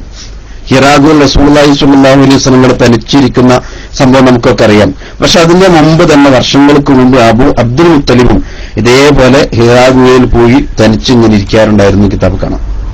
അവിടെ തനിച്ചിങ്ങനെ ഇരിക്കുമ്പോൾ എപ്പോഴും അള്ളാഹിനെ കുറിച്ച് ഇങ്ങനെ ചിന്തിക്കും. അള്ളാഹിനെ കുറിച്ച് ഇങ്ങനെ ചിന്തിക്കുന്ന ഒരു പതിവ് അദ്ദേഹത്തിനുണ്ടായിരുന്നു. ജനങ്ങളോട് നല്ല വിഷയം മാത്രം അദ്ദേഹം പറഞ്ഞെടുക്കും, ചീത്തയായിട്ടൊന്നും പറഞ്ഞെടുക്കൂല. അതേപോലെ തന്നെ പിന്നെ അദ്ദേഹം ഉപദേശിക്കുന്ന ഉപദേശത്തിൽപ്പെട്ട ഒരു കാര്യമാണ് നേർച്ച ആരെങ്കിലും വന്നാൽ പെട്ടെന്ന് വീട്ടിക്കോണം ഇത് നിർബന്ധമായിരുന്നു. നേർച്ചക്കടം ആരെങ്കിലും ഉണ്ടെങ്കിൽ പെട്ടെന്ന് വീട്ടാനുള്ള സംവിധാനം ചെയ്തു കൊടുക്കുകയോ അല്ലെങ്കിൽ വീട്ടാൻ കൊണ്ട് ഉപദേശിക്കുകയോ ചെയ്യും. അതേപോലെ തന്നെ വിവാഹബന്ധം ഹറാമായ ആളുകളുമായി അങ്ങനത്തെ സ്ത്രീകളെ കല്യാണം കഴിക്കുന്ന പതിവ് അന്നത്തെ കാലത്തുണ്ടായിരുന്നു. അന്ന് ആങ്ങളെ പെങ്ങൾ കണക്കൊന്നുമില്ലാതെ ആരും അങ്ങോട്ട് പോയി വിവാഹം കഴിക്കുന്ന ആ പ്രായത്തിൽ, ആ കാലഘട്ടത്തിൽ അബ്ദുൽ മുത്തലിബ് അതിനെ വല്ലാതെ എതിർത്തിരുന്നു. അതേപോലെ തന്നെ കട്ടവന്റെ കൈ മുറിക്കുക, പെൺകുഞ്ഞിനെ ജീവനോട് കുഴിച്ചുകൊണ്ട് തടയുക, ഈ മദ്യപാന വ്യഭിചാരമൊക്കെ വിലക്കുക, അതേപോലെ തന്നെ നഗ്നനായിക്കൊണ്ട് കഅബ തവാഫ് ചെയ്യുന്ന ആളുകൾ അതൊന്നും തടയുക, ഇങ്ങനത്തെ കുറേ കാര്യങ്ങൾ അദ്ദേഹം തന്നെ അന്നത്തെ കാലത്ത് ചെയ്തിരുന്നു എന്നാണ്. അതുപോലെ കൊന്ന ആൾക്ക് പ്രായശ്ചിത്തമായി 100 ഒട്ടകം ആദ്യമായി കണക്കാക്കി കൊണ്ടുവന്നത് അദ്ദേഹമാണ്. അദ്ദേഹത്തിന്റെ കാലത്താണ് അങ്ങനെ നിയമം വന്നത്. ഒരാൾ കൊന്നുപോയാൽ അവരുടെ വീട്ടുകാർക്ക് 100 ഒട്ടകം കൊടുത്തോളം നിയമമായിരുന്നു. ഇങ്ങനത്തെ കുറേ കാര്യങ്ങൾ അന്ന് അദ്ദേഹം ചെയ്തിരുന്നു. മാത്രമല്ല റസൂലുള്ളാഹി സ്വല്ലല്ലാഹു അലൈഹി വസല്ലമയുടെ ആ ഒരു പ്രകാശം അദ്ദേഹത്തിന്റെ മുഖത്തും നല്ലപോലെ ഉണ്ടായിരുന്നു എന്നാണ്. അബ്ദുൽ മുത്തലിബ് ജനിക്കുന്നവരെ അദ്ദേഹത്തിന്റെ മുഖത്ത് ഭയങ്കര പ്രകാശമായിരുന്നു. അബ്ദുള്ള ജനിച്ചോടുകൂടി പിന്നെ ആ പ്രകാശം അബ്ദുള്ള മുഖത്ത് മാറി, അബ്ദുള്ളയുടെ മുഖത്തേക്ക് മാറി. റസൂലുള്ളാഹി സ്വല്ലല്ലാഹു അലൈഹി വസല്ലം ജന്മത്തിന് ഏതാനും മാസങ്ങൾക്ക് മുമ്പാണല്ലോ നമുക്കൊക്കെ അറിയാം ആനക്കല സംഭവം ഉണ്ടായത്. ഈ ആനക്കല സംഭവം ഉണ്ടായ സമയത്ത് അന്ന് ഈ യമന് ഭരിച്ചിരുന്നത് പിന്നെ ഒരു യമൻ ഭരിച്ച രാജാവ് നമുക്ക് അറിയാം. എന്തായിരുന്നത് രാജാവിനെ ആർക്കെല്ലാം അറിയോ? അന്ന് യമൻ ഭരിച്ചിരുന്ന രാജാവിന്റെ പേര് അറിയുന്നത് മരിച്ച നിങ്ങൾ ശ്രദ്ധിക്കുന്നുണ്ടോ എന്ന് അറിയുകയും ചെയ്യാലോ. യമൻ ഭരിച്ചിരുന്ന രാജാവിന്റെ പേര്, ആനക്കല സംഭവം ഉണ്ടായ ആനയും പട്ടാളക്കരുമായി വന്ന് കാബ വിളിക്കാൻ വന്നത് തന്നെ അലി കോട്ടക്കലാണ് ആദ്യം പഠിച്ചിട്ടുള്ള അബ്രഹത്ത് എന്നുള്ള രാജാവ്. ആ രാജാവാണ് അന്ന് കാബ വിളിക്കാൻ വേണ്ടി വന്നത്. അദ്ദേഹം ക്രിസ്ത്യാനിയാണ്. യമനിൽ വന്നിട്ട് പിന്നെ ആ വലിയ ദേവാലയം ഉണ്ടാക്കി നോക്കി. എന്നിട്ടൊന്നും ആളുകൾ അങ്ങോട്ട് ചെല്ലാതായപ്പോഴാണ് കാബ എന്തായിരുന്നാലും പൊളിച്ചു കളയണമെന്ന് അദ്ദേഹം വിചാരിച്ചത്. അങ്ങനെയാണ് കാബ വിളിക്കാൻ വേണ്ടി കുറെ ആനകളുമായി വലിയൊരു സൈന്യമായി മക്കയിലേക്ക് വന്നതും. പക്ഷേ അബാബിൽ പക്ഷികൾ എന്ന് പറഞ്ഞ ചെറിയൊരു പക്ഷികളെ കൊണ്ട് അല്ലാഹു സുബ്ഹാനഹു വ തആല അവരൊക്കെ നശിപ്പിച്ചു കളഞ്ഞ സംഭവം നമുക്ക് സൂറത്തിലൂടെ നമുക്ക് അറിയുന്നതാണ്. അലം തറ കൈഫ ഫഅല റബ്ബുക ബി അസ്ഹാബിൽ ഫീൽ. ആ സൂറത്തിൽ വ്യക്തമായി ആ വിഷയമാണ് അല്ലാഹു തആല പറഞ്ഞിട്ടുള്ളത്. അപ്പൊ ചെറിയ പക്ഷികളെ കൊണ്ട് തീക്കല്ലുകൾ കൊണ്ട് അവരെ തലയിൽ ഇട്ടിട്ടാണ് നശിപ്പിച്ചു കളഞ്ഞത്. ഈ സമയത്ത് അബ്ദുൽ മുത്തലിബ് കഅബയിൽ ചെന്ന് ദുആ ചെയ്തിരുന്നു. കഅബ പടച്ചോനെ നിന്റേതാണ്, നീയാണ് ഈ കഅബ നോക്കേണ്ടത്, നീ അല്ലാതെ വേറെ നോക്കാമെന്ന് പറഞ്ഞ് അദ്ദേഹം വല്ലാതെ കരഞ്ഞുകൊണ്ട് ദുആ ചെയ്ത സംഭവം നമുക്കൊക്കെ അറിയാവുന്ന വിഷയമാണ്. അതേതായിരുന്നാലും ഇത്രയും ഒരുപാട് മക്കൾക്ക് വേണ്ടി ജീവിച്ച നല്ല ഒരു മനുഷ്യനായിരുന്നു അബ്ദുൽ മുത്തലിബ് എന്നത് നമുക്കെല്ലാവർക്കും അറിയുന്ന വിഷയമാണ്. അത് നമ്മൾ മനസ്സിലാക്കുക. റസൂലുള്ളാഹി സ്വല്ലല്ലാഹു അലൈഹി വസല്ലമ തങ്ങൾ ഏറ്റവും കൂടുതൽ സ്നേഹിക്കുകയും സംരക്ഷിക്കുകയും ചെയ്ത ആളായിരുന്നു അബ്ദുൽ മുത്തലിബ്. ഏതായിരുന്നു? ഇതാണ് രണ്ടാമത്തെ റസൂലുള്ളാഹി സ്വല്ലല്ലാഹു അലൈഹി വസല്ലമയുടെ പിതാവ്. ഇനി മൂന്നാമത്തെ അബ്ദുൽ മുത്തലിബിന്റെ പിതാവ് ആരാണ്? മൂന്നാമത്തെ ഹാഷിമാണ്. അബ്ദുൽ മുത്തലിബിന്റെ പിതാവിന്റെ പേര് ഹാഷിമാണ്. ഹാഷിമിന്റെ മകനാണ് അബ്ദുൽ മുത്തലിബ്. ഹാഷിമിന്റെ മകനാണ്. അപ്പൊ മൂന്നാമത്തെ ഹാഷിം അംബ്രു എന്നാണ് അദ്ദേഹത്തിന്റെ യഥാർത്ഥ പേര്. ഹാഷിമിന്റെ യഥാർത്ഥ പേര് അംബ്രു എന്നാണ്. ഹാഷിം എന്നുള്ള ഒരു നാട്ടിൽ അറിയപ്പെടുന്ന പേരാണ്. യഥാർത്ഥ പേര് അംബ്രാണ്. പിന്നെ ഒരിക്കലും ഖുറൈശികളുടെ വല്ലാതെ ക്ഷാമമുണ്ടായ സമയത്ത് വല്ലാതെ പട്ടിണിയും പ്രശ്നവും പ്രയാസങ്ങളും ഒക്കെ അന്ന് ഉണ്ടായിട്ട് ഖുറൈശികൾക്കിടയിൽ ഒരുപാട് പ്രശ്നങ്ങൾ ഉടലെടുത്തിരുന്നു. അങ്ങനെ കാലഘട്ടം ഉണ്ടായിരുന്നു. ഈ ഒരു സമയത്ത് പിന്നെ അംബ്രു ഷാമിൽ പോയി ധാരാളം റൊട്ടികളുമായി വന്ന ചരിത്രം കിതാബിൽ കാണാം. ഒരുപാട് റൊട്ടികളുമായി വന്നിട്ട് ജനങ്ങൾക്ക് മക്കക്കാരായ ആളുകൾ ഖുറൈശികളായ ആളുകളൊക്കെ വീതിച്ചു കൊടുത്തിരുന്നു. എന്നിട്ട് എല്ലാ ആളുകൾക്കും ഇത് കൊടുത്തു. മാത്രമല്ല അദ്ദേഹത്തിന്റെ മക്കളുണ്ടായിരുന്ന ഒട്ടകത്തിന്റെ കറുത്ത് അതിന്റെ മാംസങ്ങൾ പാകം ചെയ്ത് റൊട്ടിയും എല്ലാവർക്കും വിതരണം നടത്തിയിരുന്നു. അന്ന് അങ്ങനെ വിതരണം നടത്തിയ ദിവസം ഇങ്ങനെ ഈ സമയത്ത് മാസങ്ങൾ 1-2 പ്രാവശ്യമായി ഷാമിലൊക്കെ പോയി കച്ചവടം നടത്തി കിട്ടുന്ന ലാഭം സഹായിച്ച ആളായിരുന്നു ഹാഷിം എന്ന ആള്. റസൂലുള്ളാഹി തങ്ങളുടെ ഉപ്പാപ്പയാണ്. ഈ വിഷയം പിന്നെ അപ്പം റൊട്ടിയും അതേപോലെ തന്നെ മാംസം കൂടെ ഒന്നായിട്ട് കുറെ സാധനം ഇല്ലാത്തതുകൊണ്ടുള്ളത് എല്ലാവർക്കും മുറിച്ച് അത് കലർത്തി കൊടുത്തു എന്ന അർത്ഥം വെക്കുന്ന, അതായത് മുറുക്കിയവൻ കലർത്തിയവൻ എന്നൊക്കെ അർത്ഥത്തിലുള്ള ഹാഷിം എന്നാണ് ഖുറൈശികൾ അദ്ദേഹത്തെ വിളിച്ചിരുന്നത് എന്ന് ഇബ്നു കസീറിൽ കാണാം. സംഭവം അതുകൊണ്ടാണ് ഹാഷിം എന്ന പേര് വന്നത്. യഥാർത്ഥത്തിൽ അദ്ദേഹത്തിന്റെ പേരുണ്ടായിരുന്ന അംബ്രു എന്നാണ്. അപ്പൊ ഈ രൂപത്തിലാണ് അദ്ദേഹത്തിന് അവിടെ കുറെ സ്ഥലത്തുള്ള പറയാണ്ട്, കൂടുതൽ അതിലേക്കൊന്നും പോകുന്നില്ല. ഇനി നാലാമത്തെ ഉപ്പാപ്പ ആരാണ്? അബ്ദുമനാഫാണ്. അബ്ദുമനാഫിന് യഥാർത്ഥ ഒരു മുഗീറത്ത് എന്നാണ്. അബ്ദുമനാഫ് ഒരു അപരനാമമാണ്. യഥാർത്ഥ പേര് മുഗീറത്താണ്. വല്ലാതെ സൗന്ദര്യമുള്ള ആളായിരുന്നു എന്നാണ്. നല്ല സൗന്ദര്യമായിരുന്നു. പിന്നെ ജനങ്ങളൊക്കെ കമറൂല് വിളിച്ചിരുന്നു അദ്ദേഹത്തെ. ചന്ദ്രന്റെ മാലിന്യം ശോഭിക്കുന്ന മുഖണ്ടുകൊണ്ട് കമർ എന്നൊക്കെ ജനങ്ങളെ അദ്ദേഹത്തെ വിളിച്ചിരുന്നു എന്നാണ്. പിന്നെ അദ്ദേഹം മാന്യമായ വ്യക്തിയാണ്. അതേപോലെ തന്നെ മക്കയിൽ ഒരുപാട് കാലം ഭരണം നടത്തിയിട്ടുണ്ട്. അദ്ദേഹത്തിന്റെ പിതാവ് ഹുസൈന്റെ മരണത്തിന് ശേഷം അദ്ദേഹമാണ് ഒരുപാട് കാലം അവിടെ ഭരണം നടത്തിയിട്ടുള്ളത്. പിന്നെ അതേപോലത്തെ ഉസ്മാൻ റളിയല്ലാഹു തആലയുടെ 4ാമത്തെ പിതാവാണ്. ഇമാം ഷാഫി റളിയല്ലാഹു തആല 9ാമത്തെയും പിതാവാണ് ഈ അബ്ദുമനാഫ് എന്നുള്ളത്. 2 പേരുടെ പരമ്പരയെ നോക്കിയാലും ഇത് കാണാൻ കഴിയും. പിന്നെ വല്ലാതെ അല്ലാഹുവിനെ പേടിച്ച് ജീവിക്കുന്ന ഒരു നല്ല ഒരു മഹാവ്യക്തിത്വമായിരുന്നു റസൂലുള്ളാഹിയുടെ ഉപ്പാപ്പയായ അബ്ദുമനാഫ് എന്നവർ. 5ാമത്തെ പിതാവ് ഖുസൈയാണ്. 5ാമത്തെ ആൾ ഖുസൈ. സയ്യിദ് എന്നാണ് ഖുസൈന് യഥാർത്ഥ പേരെന്ന്. പിന്നെ അദ്ദേഹം ചെറുപ്പത്തിൽ അദ്ദേഹത്തിന്റെ പിതാവ് മരിച്ചിട്ടുണ്ട്. അദ്ദേഹത്തിന്റെ പിതാവ് കിലാബ് ചെറുപ്പത്തിൽ മരിച്ചു പോയിട്ടുണ്ട്. അപ്പൊ തുടർന്ന് ഉമ്മ റബിയത്തുൽ ഹിറാം, അദ്ദേഹത്തിന്റെ ഉമ്മയുടെ പേര് റബിയത്തുൽ ഹിറാം, വേറെ ഭർത്താവിനെ സ്വീകരിച്ചു. അങ്ങനെ ഭർത്താവിന് കൂടെ ഷാമിലേക്ക് അവർ പോയപ്പോ കുട്ടിയായ ഖുസൈനെയും കൂടെ കൂട്ടി. അങ്ങനെ ഷാമിൽ വളർന്ന ഖുസൈന് തന്റെ പിതാവിനെ കുറിച്ചോ മക്കയെ കുറിച്ചോ ഒരു അറിവില്ലായിരുന്നു. ഒരിക്കൽ ഖുസൈനും കൂട്ടുകാരും കളിക്കുന്ന സമയത്ത് ബന്ധത്തിൽപ്പെട്ട ഒരാളുമായി അടികൂടി. ആ സമയത്ത് ഖുസൈന്റെ മേയ്ക്കരുത്തിന് മുന്നിൽ അദ്ദേഹം പരാജയപ്പെട്ടു. അങ്ങനെ ദേശത്തിൽ അദ്ദേഹം പറഞ്ഞു, നിനക്ക് നിന്റെ നാട്ടിലേക്ക് പോയിക്കൂടെ, ഇങ്ങനത്തെ ഞങ്ങളുടെ നാട്ടിൽ വന്ന് പ്രശ്നം ഉണ്ടാക്കുന്നത് ചോദിച്ചിട്ട് ഈ അടി കൊണ്ട കുട്ടി വല്ലാതെ ചൂടായി.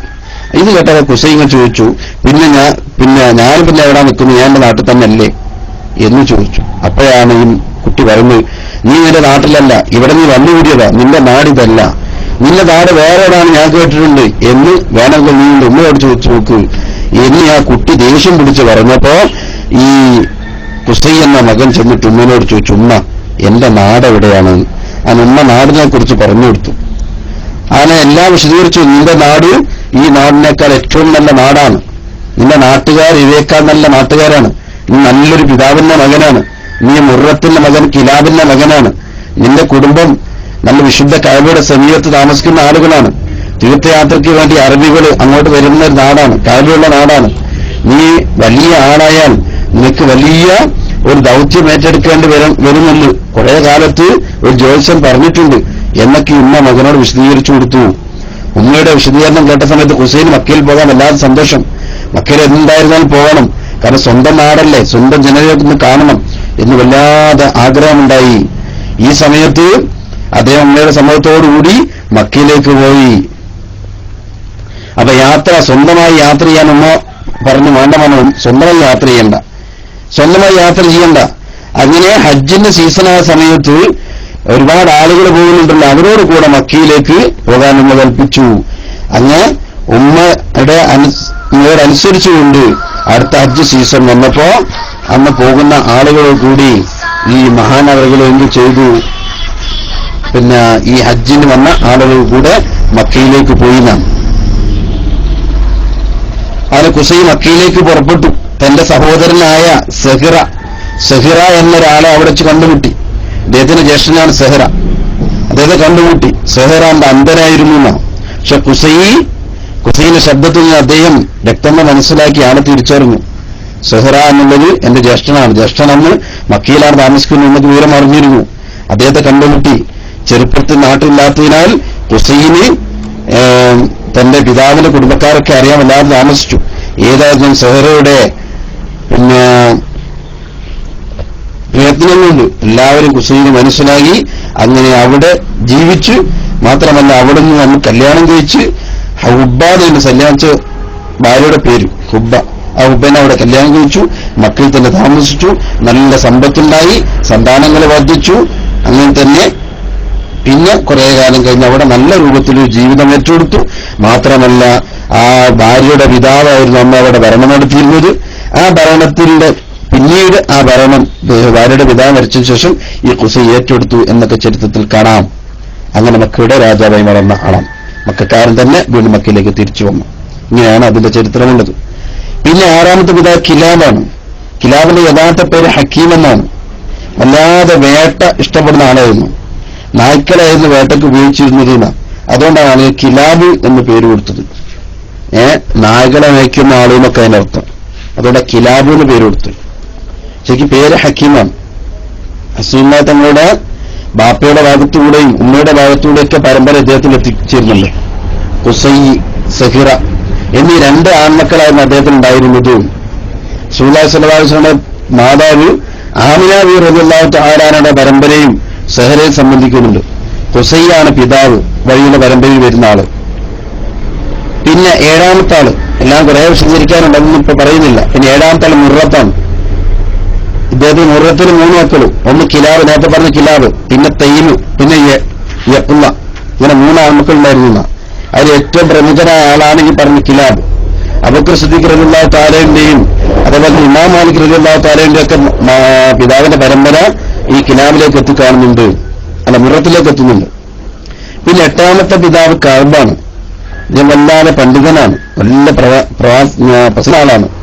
ചെറുപ്പത്തിൽ തന്നെ വല്ലാതെ ഗഹനമായ വിഷയത്തിലൊക്കെ സംസാരിക്കുന്ന ആളായിരുന്നു എന്നാണ്. ആളുകൾ ഇദ്ദേഹത്തിന് പ്രസംഗിക്കാൻ തുടങ്ങിയാൽ ആളുകൾ തടിച്ചു കൂടുന്ന പതിവുണ്ടായിരുന്ന നല്ല പ്രഭാഷണമായിരുന്നു. എനിക്ക് ആഴ്ചതോറും അദ്ദേഹം പ്രഭാഷണം നടത്തിയിരുന്നു. ഇസ്ലാമിന്റെ കാര്യങ്ങൾ പലപ്പോഴും സംസാരിക്കും. അപ്പൊ ആളുകൾ തടിച്ചുകൊണ്ട് കൂടും. റസൂലുള്ളാഹി സ്വല്ലല്ലാഹു അലൈഹി വസല്ലം തങ്ങളെ പിന്നീട് എന്റെ മക്കളിൽപ്പെട്ട ഒരാൾ പ്രവാചകനായി വരുന്നുണ്ട് എന്ന് കഅബ ഒരിക്കൽ പ്രവചിക്കുക കൂടി ചെയ്തിരുന്നു എന്നാണ്. എന്റെ സന്താന പരമ്പരയിൽപ്പെട്ട ഒരാൾ പ്രവാചകനായി വരും, എന്ന് കഅബ ഒരിക്കൽ പറയുകയും ചെയ്തിട്ടുണ്ട്. റസൂലുള്ളാഹി സ്വല്ലല്ലാഹു അലൈഹി വസല്ലമയുടെ ജനത എതിർക്കുന്ന സമയത്ത് നബിയോടൊപ്പം ഞാൻ ആ സമയത്തുണ്ടായിരുന്നെങ്കിൽ ഞാൻ എന്റെ മകനെ രക്ഷിക്കുമായിരുന്നു എന്ന് ഒപ്പാപ്പയുടെ ഒപ്പാപ്പയായ കിലാബ് അല്ല ഈ കഅബ് എന്നവർ മുമ്പ് പറഞ്ഞതായി ചരിത്രത്തിൽ രേഖപ്പെടുത്തി വെച്ചായിട്ട് കാണാം. കാരണം അത്രയും മുൻകൂട്ടി റസൂലുള്ളാഹി തങ്ങൾ ജനിക്കുന്ന വിഷയം, അദ്ദേഹം നാട്ടുകാരൊക്കെ വല്ല ശല്യം ചെയ്യുമെന്നുള്ള വിഷയം ഒക്കെ അദ്ദേഹം എടുത്തു പറഞ്ഞിരുന്നു. ഇതാണ് കഅബ്. ഈ 9ാമത്തെ ആള് ലുഅയ്യിന് തന്നെ കഅബ്, ആമിർ, സാമത്ത്, ഔഫ്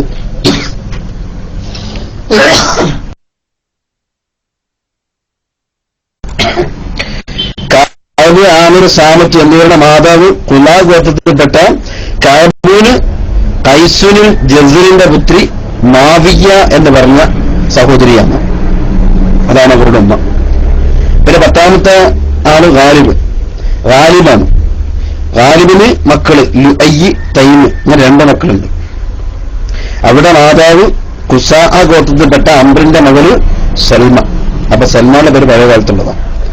പിന്നെ 11ാമത്തെ ഉപ്പാപ്പ അത് ഫിഹിറാണ്.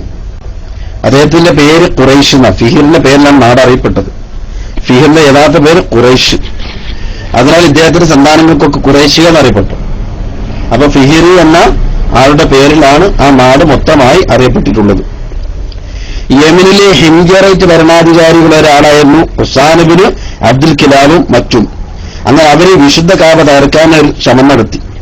കുറെ മുമ്പാണ്, അവരുടെ ഫിഹിറിന്റെ കാലഘട്ടത്തിൽ.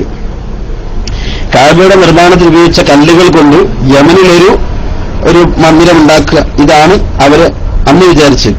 ഈ യമൻ രാജാവ് പിന്നീട് വന്നാണ് അവരുടെ മുൻകാലക്കാരായിരിക്കുന്ന ഒരാൾ ഇതേപോലെ തീരുമാനിച്ചിട്ടുണ്ട്. എന്നാലും ഈ ആളെ ഈ കല്ലുപയോഗിച്ച് അവിടെ കെട്ടിയാൽ ഈ ഹജ്ജിന് പിന്നെ മക്കയിലേക്ക് വരില്ല, നമ്മുടെ യമനിലേക്ക് വന്നോളൂ എന്ന് ഈ അബ്ര തീരുമാനിച്ച പോലെ തന്നെ മുൻകാലക്കാരിൽപ്പെട്ട അവർ തീരുമാനിച്ചിരുന്നു. അപ്പൊ ഇതിനെതിരെ ഫിഹിർ അറേബ്യൻ ജനത സംഘടിപ്പിച്ച് ഹസ്സാനെതിരെ ശക്തമായ പോരാട്ടം നടത്തിയിരുന്നു. ഹസ്സാന്റെ സൈന്യം അവസാനം പരാജയപ്പെടുകയും യുദ്ധത്തടവുകാരനായി അദ്ദേഹം പിടിക്കപ്പെടുകയും ചെയ്തിട്ടുണ്ട്. 3 വർഷക്കാലം തടവിൽ കിടന്ന ഹസ്സാൻ വലിയ തുക മോചനദ്രവ്യം നൽകി മോചനം നേടിയിട്ടുണ്ട്.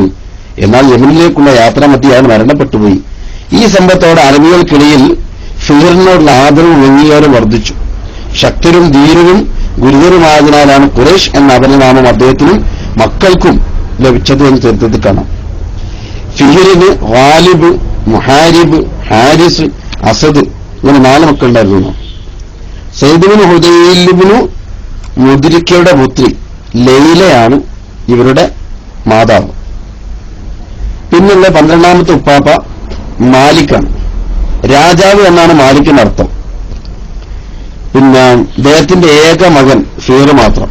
വേറെ കൂടുതൽ അദ്ദേഹത്തെ ചരിത്രത്തെ കുറിച്ച് പറഞ്ഞിട്ടില്ല. ഇത്രയാണ് അദ്ദേഹത്തെ കുറിച്ച് കൂടുതൽ അറിയാനുള്ളത്. പിന്നെ 13ാമത്തെ ഉപ്പാപ്പ നളറുബിന് കിനാന. യഥാർത്ഥ പേര് എന്താണെന്ന് അറിയോ? ഖൈസുന. കിനാനയുടെ മക്കളിൽ ഏറെ സുന്ദരൻ ഇദ്ദേഹമായിരുന്നു. കാരണം അദ്ദേഹത്തിന്റെ പിതാവ് കിനാനാണ്. അപ്പൊ കിനാന്റെ മക്കളിൽ ഏറ്റവും നല്ല മകൻ, കാണാൻ രസമുള്ള സുന്ദരൻ ഇദ്ദേഹമായിരുന്നു, ഖൈസായിരുന്നു. അതിനാൽ ശോഭ എന്ന അർത്ഥം തന്നെ നെളിർ എന്ന പേര് കൊടുത്തു.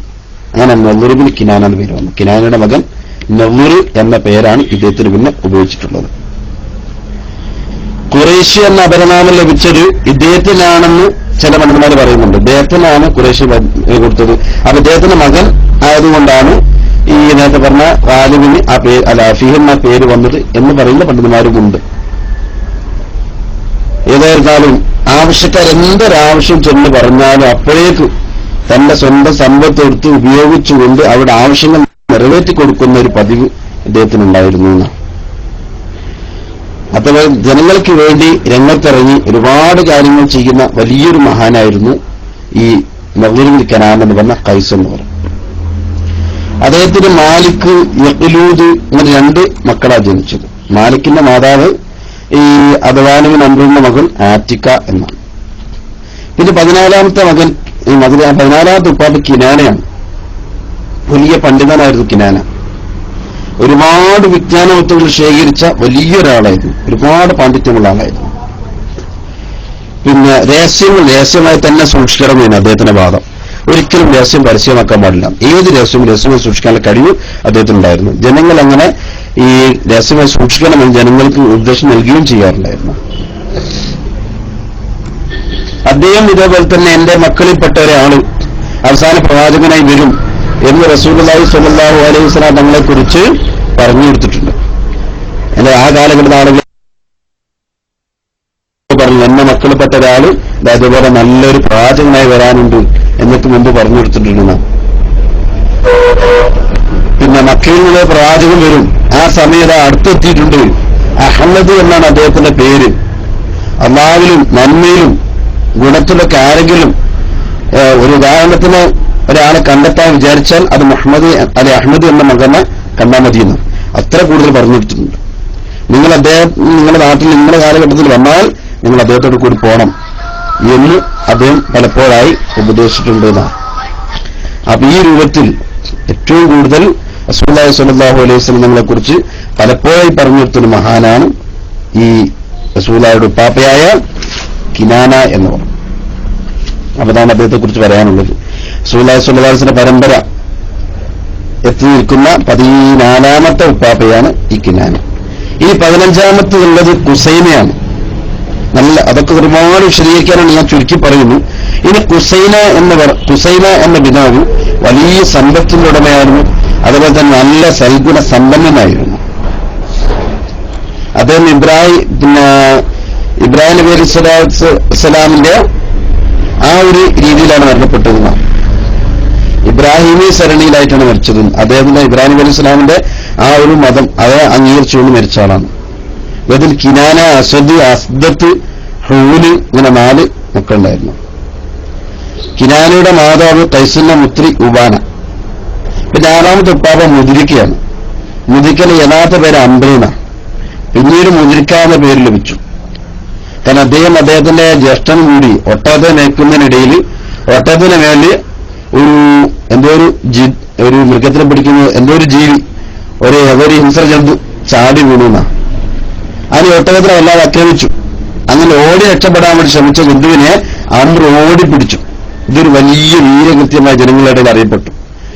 അത് പ്രാപിച്ചവൻ, കീഴടക്കിയവൻ എന്ന കർത്തവ്യം മുദ്രിക്ക എന്ന പേരിൽ പിന്നീട് ഇദ്ദേഹം അറിയപ്പെട്ടു. മുദ്രിക്ക് 2 മക്കളേ ഉള്ളൂ. ഒന്ന് കുസൈമയാണ്, 2 ഹുദൈലാണ്.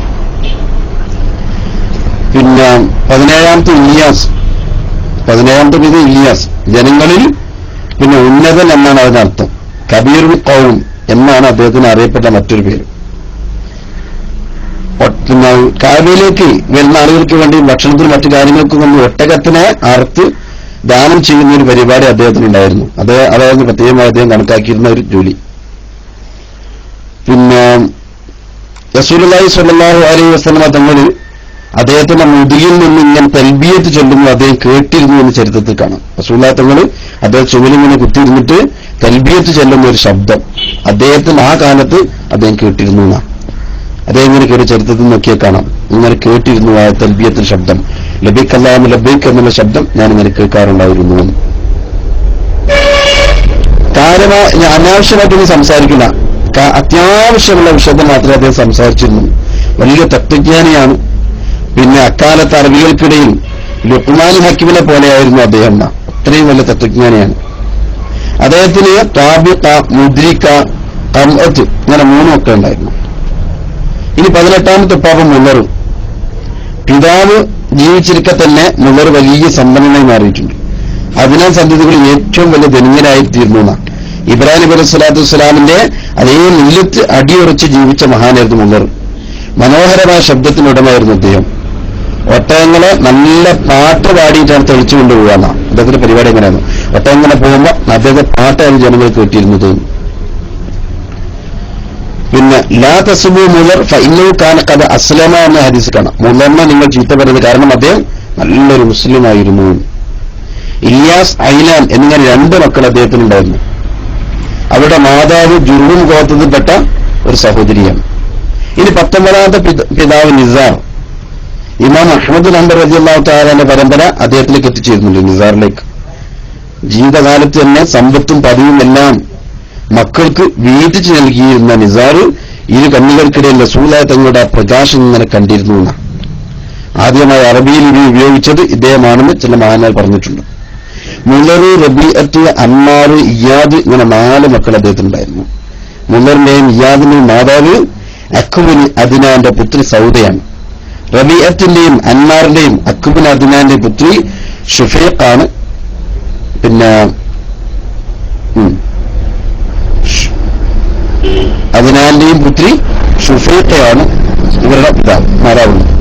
പിന്നെ നിസാറിന് നിസാർ എന്ന് പേര് വെക്കാനുള്ള കാരണം അദ്ദേഹം ജനിച്ചപ്പോൾ ഈ അദ്ദേഹത്തിന്റെ പിതാവ് മുഖത്തൊരു പ്രകാശം ഇങ്ങനെ കണ്ടുവന്നാണ്. അപ്പൊ ധാരാളം ഭക്ഷണം നൽകി അവിടുന്ന് പറഞ്ഞു, അദ്ദേഹം ധാരാളം മക്കളിങ്ങനെ ഭക്ഷണം കൊടുത്ത കൂട്ടത്തിൽ പറഞ്ഞു, ഇതെല്ലാം ഈ കുട്ടിയുടെ കാര്യത്തിൽ നസറായിട്ട് തരികയാണ്, അതായത് വളരെ കുറവാണ് എന്ന് പറഞ്ഞു. അപ്പൊ അതുകൊണ്ടാണ് അത് നിസാർ എന്ന് പേര് അറിയപ്പെട്ടത്. അങ്ങനെ കുറെ ചരിത്രങ്ങൾ പറയുന്നുണ്ട്. പിന്നെ അതുപോലത്തെ 20ാമത്തെ ഉപ്പാപ്പ അത് മുഅദ്ദാണ്. ഖുതുബുൻ നസ്ർ അറേബ്യ ആക്രമിച്ച സമയത്ത് അദ്നാന്റെ പുത്രനായ മുഅദ്ദ് ഷാമിൽ പോയി ആക്രമണമൊക്കെ ഒതുങ്ങി വന്ന ശേഷം ഇജാസിലേക്ക് തന്നെ തിരിച്ചു വന്നു എന്ന് അദ്ദേഹത്തെ ചരിത്രത്തിൽ കാണാം. അതിന് അദ്ദേഹം ചരിത്രം ഒരുപാട് കാര്യങ്ങൾ വിശദീകരിക്കുന്നുണ്ട്. സമയം വല്ലാതെ വൈകിയതുകൊണ്ട് വാങ്ങിക്കൊടുക്കാനായതുകൊണ്ട് ഞാൻ അടുത്ത ഉപ്പാപ്പയുടെ പേര് വായിക്കുന്നുണ്ട്. 21ാമത്തത് അദ്നാൻ എന്ന് തന്നെയാണ് 21ാമത്തെ പിതാവിന്റെ പേര്. പിന്നെ ഇങ്ങനെ പിന്നെ 22 ഉദ്ദത്ത് എന്നിങ്ങനെ പോകുന്നുണ്ട്. 21 വരെ ഇപ്പൊ പറയാം ഇൻഷാ അല്ലാഹ്. അവിടുന്ന് അങ്ങോട്ടുള്ളത് 20 പറഞ്ഞു. ഇനി 21ാമത്തെ ഉപ്പാപ്പ, 21ാമത്തെ ഉപ്പാപ്പയുടെ പേര് പിന്നെ അദ്നാൻ, മുഅദ്ദിൻ അദ്നാൻ അല്ലെ, അതാണ് മുഅദ്ദിൻ അദ്നാൻ എന്ന് പറഞ്ഞത്. അതാണ് 21ാമത്തെ ഉപ്പാപ്പയായിട്ടുള്ളത്. ആ ഉപ്പാപ്പയുടെ പിന്നെ വിശേഷങ്ങൾ ഇൻഷാ അല്ലാഹ് ഇനി വാങ്ങിക്കൊടുക്കാൻ 4-5 മിനിറ്റ് കൊണ്ട് 20 മതിയില്ലേ. അപ്പൊ തൽക്കാലം അവിടെ നിൽക്കട്ടെ, ബാക്കിയുള്ളതൊക്കെ പിന്നീട് വിശദീകരിക്കാം. അതിൽ കുറേ ഇങ്ങനെ കേൾക്കുമ്പോൾ നമുക്കെന്ത് ചെയ്യുന്ന ഒരു ബോറും വരും ഇതെന്നെ പറയുമ്പേ. അപ്പൊ തൽക്കാലം ഇപ്പൊ അവിടെ നിന്നോട്ടെ. അത്ര അങ്ങനെ പഠിച്ചില്ല. അല്ല 21 വരെ പഠിച്ചിട്ടുണ്ട്, അദ്നാൻ വരെ പഠിച്ചിട്ടുണ്ട്. അബ്ദുള്ള മുതൽ അദ്നാൻ വരെയുള്ളതാണ് പഠിച്ചത്. അറേബ്യ ആക്രമിച്ച കാലത്ത് നിലവിലുണ്ടായിരുന്ന പ്രവാചകൻ അദ്നാനെ ആക്രമിക്കരുതെന്ന് ഖുതുബുൻ നസ്റിനെ ഉപദേശിച്ചിരുന്ന ഖുതുബുൻ നസ്ർ അറേബ്യ ആക്രമിച്ചിരുന്ന കാലത്ത് നിലവിലുണ്ടായിരുന്ന പ്രവാചകൻ അദ്നാനെ ആക്രമിക്കരുതെന്ന് ഖുതുബുൻ നസ്റിനെ ഉപദേശിച്ചിരുന്നതാണ് ചരിത്രത്തിൽ. അദ്നാൻ ഉൾക്കൊള്ളുന്ന പ്രവാചക പ്രഭയുടെ സംരക്ഷണത്തിന് വേണ്ടിയായിരുന്നു ഇങ്ങനെ പറഞ്ഞിരുന്നതിനാ. അപ്പൊ ഖുതുബുൻ നസ്ർ അദ്നാൻ യമനിലേക്ക് രക്ഷപ്പെടാൻ അവസരം നൽകി കൊടുത്തു. അദ്ദേഹത്തിന് 2 മക്കൾ ഒരാളായ അക്കും കൂടെ യമനിലെത്തി, അവിടുത്തെ രാജപദവിയിൽ എത്തിച്ചേർന്നു. അദ്നാൻ ഹാരിസ്, മുദീബ്, മഹദ്, അഖ് എന്നിങ്ങനെ 4 മക്കളുണ്ടായിരുന്നു. അദ്നാൻ മുതൽ പിന്നെ റസൂൽ വരെയുള്ള 21 ആളുകൾ പേര് പറഞ്ഞു. ഇനി ഇൻഷാ അല്ലാഹ് അവിടുന്ന് അങ്ങോട്ട് അദ്നാൻ മുതൽ ഇബ്രാഹിം നബി അലൈഹിസ്സലാം വരെയുള്ള ആളുകളും അവിടുന്ന് അങ്ങോട്ട് ഇബ്രാഹിം നബി അലൈഹിസ്സലാം മുതൽ ആദം നബി അലൈഹിസ്സലാം വരെയുള്ള പേരും ഒറ്റവാക്കിൽ ഇൻഷാ അല്ലാഹ് അടുത്ത ദിവസത്തെ ക്ലാസ്സിൽ നമുക്ക് സംസാരിക്കാം. വാങ്ങെടുക്കാൻ 2 മിനിറ്റേ ഉള്ളൂ. അതുകൊണ്ട് തൽക്കാലം ഞാൻ മേക്കല് ചെയ്യുന്നു. വേറെ ഉസ്താദുമാരെ ബന്ധപ്പെട്ട ആളുകളൊക്കെ ഇതിലേക്ക് എത്തിച്ചേരാം. പിന്നെ ഇനി നമുക്ക് പറയാനുള്ളത് ഈ 49 ഉപ്പാപ്പാരുടെ പേര് കഴിഞ്ഞിട്ട് റസൂലുള്ളാഹിയുടെ ഭാര്യമാരെ നമുക്കൊന്ന് പരിചയപ്പെടാം. റസൂലുള്ളാഹി കല്യാണം കഴിച്ച 13 സ്ത്രീകളെ കുറിച്ച് നമുക്ക് ആരൊക്കെയായിരുന്നു നോക്കാം. അതിൽ മക്കളെ നോക്കാം. ഈ റസൂലുള്ളാഹിയെ സംബന്ധിച്ചുള്ള കുറെ കാര്യങ്ങൾ ഇൻഷാ അല്ലാഹ് നമുക്ക് അറിയുന്നതാണെങ്കിൽ കൂടി ഒന്നുകൂടി നമ്മുടെ മനസ്സിലേക്ക് അത് ആയത്തിൽ ഒന്നിച്ചെല്ലാൻ വേണ്ടി നമുക്ക് ഒന്നുകൂടി അതിലൂടെ ഒന്ന് കണ്ണോടിച്ചു പോകാം. റബ്ബ് സുബ്ഹാനഹു വ തആല സ്വീകരിക്കുമാറാവട്ടെ. നല്ലത് മനസ്സിലാക്കി നല്ലത് ഉൾക്കൊണ്ട് ജീവിക്കാൻ അല്ലാഹു സുബ്ഹാനഹു വ തആല നമുക്ക് തൗഫീഖ് ചെയ്യുമാറാവട്ടെ എന്ന് മാത്രം ഈ സമയത്ത് ദുആ ചെയ്തുകൊണ്ട് ഞാൻ അസ്സലാമു അലൈക്കും വറഹ്മത്തുള്ളാഹി തആല വബറകാതുഹു.